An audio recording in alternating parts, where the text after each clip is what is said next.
നമസ്കാരം. തൃശ്ശൂർ ജില്ലയിൽ എറണാകുളവുമായി അതിർത്തി പങ്കിടുന്ന അതിപുരാതനമായ ഒരുപാട് ക്ഷേത്രങ്ങളും പള്ളികളും കാണപ്പെടുന്ന പ്രദേശമാണ് മുസിരിസ് എന്ന പേരിൽ അറിയപ്പെട്ടിരുന്ന കൊടുങ്ങല്ലൂർ. കൊടുങ്ങല്ലൂരിലുള്ള പ്രസിദ്ധമായ ക്ഷേത്രമാണ് കൊടുങ്ങല്ലൂർ ശ്രീ കുരുംബ ഭഗവതി ക്ഷേത്രം. ക്ഷേത്രത്തിലേക്ക് എത്തിച്ചേരാനുള്ള വഴി, പ്രധാന ദിവസങ്ങൾ, വഴിപാട്, പൂജാസമയം, ക്ഷേത്രത്തെ സംബന്ധിച്ച ഐതിഹ്യങ്ങൾ, മറ്റു ചില വിവരങ്ങൾ എന്നിവ ചുരുങ്ങിയ സമയം കൊണ്ട് ഈ വീഡിയോയിലൂടെ അവതരിപ്പിക്കാം. അപ്പോൾ എല്ലാവർക്കും ഈ വീഡിയോയിലേക്ക് സ്വാഗതം. നാഷണൽ ഹൈവേ 66 സമീപത്തായി സ്ഥിതി ചെയ്യുന്ന ക്ഷേത്രത്തിലേക്കെത്താൻ എറണാകുളത്ത് നിന്ന് 36 കിലോമീറ്ററും ഗുരുവായൂരിൽ നിന്ന് 50 കിലോമീറ്ററും തൃശ്ശൂരിൽ നിന്ന് 40 കിലോമീറ്ററുമാണ് ദൂരം. 20 കിലോമീറ്ററോളം ദൂരെയുള്ള ഇരിങ്ങാലക്കുട, ആലുവ എന്നിവയാണ് അടുത്തുള്ള റെയിൽവേ സ്റ്റേഷനെങ്കിലും കേരളത്തിലെ വിവിധ പട്ടണങ്ങളിൽ നിന്ന് നേരിട്ടുള്ള ബസ് സർവീസും നാഷണൽ ഹൈവേയുടെ സാമീപ്യവും വിശാലമായ പാർക്കിംഗ് ഗ്രൗണ്ടും ക്ഷേത്രദർശനം ആയാസരഹിതമാക്കുന്നു. തെക്കൻ കേരളത്തിൽ നിന്നും ഗുരുവായൂർ ദർശനത്തിന് പോകുന്ന ഭക്തർ കൊടുങ്ങല്ലൂർ അമ്മയെ തൊഴുത് അനുഗ്രഹം വാങ്ങിയാണ് യാത്ര തുടരുന്നത്. മലയാളക്കരയിലെ ആദ്യ ഭദ്രകാളി ക്ഷേത്രമാണ് കൊടുങ്ങല്ലൂരിലേത്. കേരളത്തിൽ ആദ്യമായി ആദിപരാശക്തിയെ കാളീരൂപത്തിൽ സപ്തമാതാക്കളോടൊപ്പം പ്രതിഷ്ഠിച്ചത് കൊടുങ്ങല്ലൂരിലാണ്. കേരളത്തിൻ്റെ രക്ഷയ്ക്കായി പരശുരാമൻ പ്രതിഷ്ഠിച്ച 4 അംബികമാരിൽ പ്രധാനിയാണ് കൊടുങ്ങല്ലൂരമ്മ എന്നാണ് വിശ്വാസം. കൊല്ലൂർ മൂകാംബിക, പാലക്കാട് കല്ലേക്കുളങ്ങര ഹേമാംബിക, കന്യാകുമാരി ബാലാംബിക എന്നിവയാണ് മറ്റ് 3 ക്ഷേത്രങ്ങൾ. കേരളത്തിലെ മറ്റ് 64 ഭഗവതി ക്ഷേത്രങ്ങളുടെ മാതൃക്ഷേത്രമായാണ് കൊടുങ്ങല്ലൂർ ക്ഷേത്രം കണക്കാക്കപ്പെടുന്നത്. ഇവിടെ നിന്നും ഭഗവതിയെ ആവാഹിച്ചു കൊണ്ടുപോയി മറ്റു ക്ഷേത്രങ്ങളിൽ പ്രതിഷ്ഠ നടത്തിയതായി പറയപ്പെടുന്നു. കൊടുങ്ങല്ലൂർ അമ്മയ്ക്ക് 4 ഭാവങ്ങളാണെന്ന് വിശ്വസിക്കപ്പെടുന്നു. ഭദ്രകാളി, മഹാകാളി, കണ്ണകി, ആദിപരാശക്തി എന്നിവയാണവ. 10 ഏക്കർ വിസ്താരമുള്ള ക്ഷേത്ര സമുച്ചയത്തിൽ നിരവധി ആൽമരങ്ങളാൽ ചുറ്റപ്പെട്ട ചതുരാകൃതിയിലുള്ള ചുറ്റമ്പലത്തിനുള്ളിലാണ് ശ്രീകോവിൽ. ദേവിയുടെയും ശിവൻ്റെയും ശ്രീകോവിലുകൾ ഇതിനുള്ളിലുണ്ട്. വടക്കോട്ട് ദർശനമായി ഭഗവതി കുടികൊള്ളുന്നു. തുല്യ പ്രാധാന്യത്തോടെ ശിവനും ഇവിടെ പ്രതിഷ്ഠിക്കപ്പെട്ടിരിക്കുന്നു. വടക്കേ നടയിലെ ഇടതുഭാഗത്തുകൂടിയാണ് ദർശനത്തിനായി അകത്തേക്ക് പ്രവേശിക്കേണ്ടത്. അകത്തു കയറിയാൽ ഉടൻ വലതുഭാഗത്തായി ശിവൻ്റെ ശ്രീകോവിൽ കാണാം. വീണ്ടും മുൻപോട്ട് നടന്ന് ദേവിയുടെ ശ്രീകോവിലിൻ്റെ പിൻഭാഗത്തുകൂടി ഒരു മൂലയ്ക്കലായി സ്ഥാപിച്ചിരിക്കുന്ന ഗണപതിയെ കുമ്പിട്ട് വീണ്ടും നടന്ന് സപ്തമാതൃക്കളെയും തൊഴുത് ദേവീ സന്നിധിയിലെത്താം. ഭഗവതിയുടെ ശ്രീകോവിലിൻ്റെ തുടർച്ചയായി ശിവൻ്റെ ശ്രീലകത്തിന് തെക്കു ഭാഗമായിട്ടാണ് സപ്തമാതൃക്കളുടെ പ്രതിഷ്ഠ. ആദിപരാശക്തിയുടെ 7 ഭാവങ്ങളാണ് സപ്തമാതാക്കൾ എന്നറിയപ്പെടുന്നത്. മുഖ്യപ്രതിഷ്ഠ ആദിപരാശക്തിയുടെ 3 പ്രധാന ഭാവങ്ങളിലൊന്നായ മഹാകാളി ശ്രീചക്രത്തോടൊപ്പം രഹസ്യ അറയിലാണ്. ഭക്തർക്ക് ആരാധിക്കാൻ വേണ്ടിയുള്ള പ്രധാന പ്രതിഷ്ഠ ശ്രീ ഭദ്രകാളിയാണ്.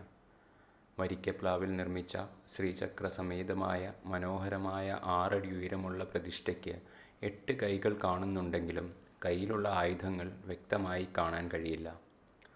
അമ്മയുടെ അനുഗ്രഹം വാങ്ങി ശിവഭഗവാനെയും നമസ്കരിച്ച് വടക്ക് ഭാഗത്ത് തന്നെയുള്ള മറ്റൊരു വാതിലിലൂടെ പുറത്തു കടക്കാം.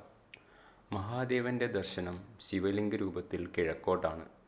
ശിവക്ഷേത്രത്തിൻ്റെ തറ കരിങ്കല്ലുകൊണ്ടും ചുമരുകൾ വെട്ടുകല്ലുകൊണ്ടും തീർത്തതാണ്. ദേവിയുടെ ശ്രീകോവിൽ പൂർണ്ണമായും കരിങ്കല്ലുകൊണ്ടാണ് നിർമ്മിച്ചിരിക്കുന്നത്. ശിവൻ ക്ഷേത്രമാണെങ്കിലും നന്ദി പ്രതിഷ്ഠ ഇവിടെയില്ല. വടക്കേ നടയിൽ കിഴക്കോട്ട് നീങ്ങി നിലകൊള്ളുന്ന ക്ഷേത്രപാലകൻ കൊടുങ്ങല്ലൂർ ക്ഷേത്രത്തിൻ്റെ സംരക്ഷകനായിട്ടാണ് സങ്കല്പം. 12 അടിയോളം ഉയരമുള്ള ഈ പ്രതിഷ്ഠയാണ് കേരളത്തിൽ ഏറ്റവും ഉയരം കൂടിയ വിഗ്രഹമായി കണക്കാക്കുന്നത്. ക്ഷേത്രപാലകൻ്റെ നടയ്ക്ക് മുന്നിലുള്ള കല്ലിലാണ് ആവലാദികളുമായി കരിങ്കാളിയെ കാണാനെത്തുന്ന ജനങ്ങൾ അവരുടെ ദുരിതങ്ങളും തടസ്സങ്ങളും മാറാനായി മുട്ടിറക്കുന്നതിനുള്ള നാളികേരമുടയ്ക്കുക.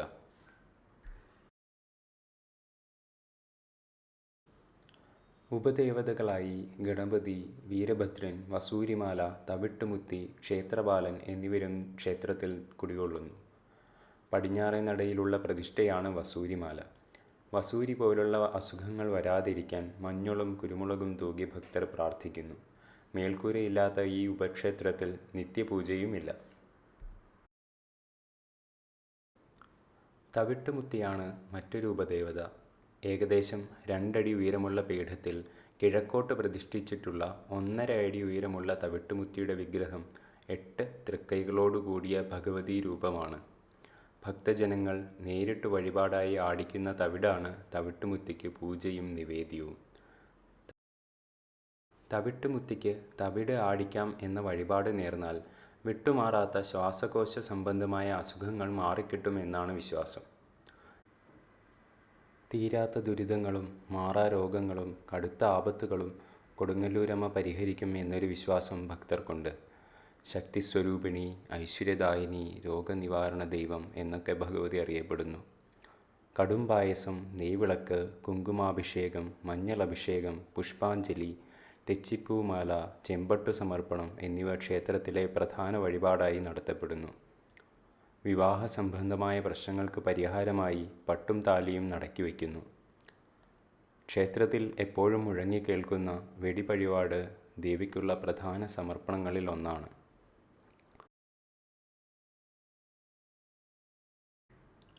വഴിപാടുകൾക്ക് വേണ്ട മിക്ക സാധനങ്ങളും ക്ഷേത്രത്തിൽ തന്നെ ലഭിക്കും. ഡിജിറ്റലായി പേയ്മെൻറ്റ് ചെയ്യുന്നതിനുള്ള സൗകര്യം വഴിപാട് കൗണ്ടറിൽ ഉള്ളതിനാൽ ഭക്തർക്ക് ഏറെ പ്രയോജനകരമാണ്. നെയ്പായസം, കടുംപായസം മുതലായവ വഴിപാടായി കഴിച്ചവർക്ക് ഉച്ചപൂജയ്ക്ക് ശേഷം ഏകദേശം 12 മണിയോടുകൂടി ലഭിക്കും.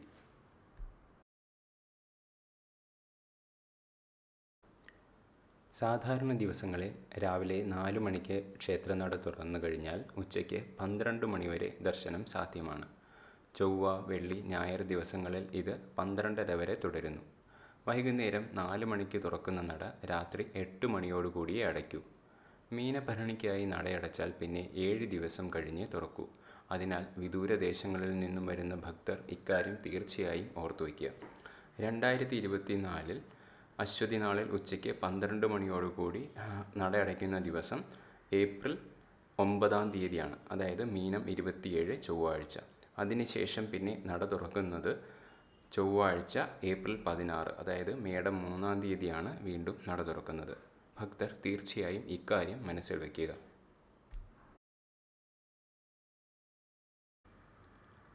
മീനഭരണിയാണ് കൊടുങ്ങല്ലൂരിലെ പ്രധാനപ്പെട്ട ഉത്സവം.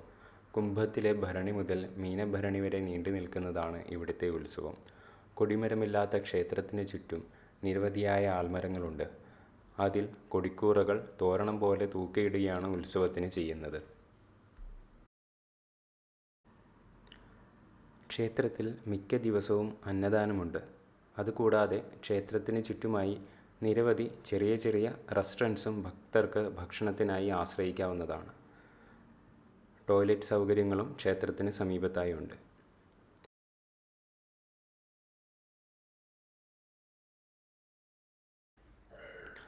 കൊച്ചിൻ ദേവസ്വം ബോർഡിന് കീഴിലുള്ള കൊടുങ്ങല്ലൂർ ക്ഷേത്രത്തിൽ ഭക്തർക്ക് വഴിപാടുകൾ ഓൺലൈനായി ബുക്ക് ചെയ്യാം.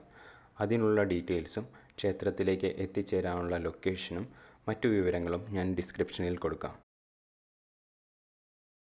ഈ വീഡിയോ പറ്റിയുള്ള നിങ്ങളുടെ അഭിപ്രായം അറിയിക്കണമെന്ന് അഭ്യർത്ഥിച്ചുകൊണ്ടും ഭക്തർക്ക് അമ്മ എല്ലാ അനുഗ്രഹങ്ങളും ചൊരിയട്ടെ എന്ന് പ്രാർത്ഥിച്ചുകൊണ്ടും ഈ വീഡിയോ ചുരുക്കുന്നു. എല്ലാവർക്കും നന്ദി.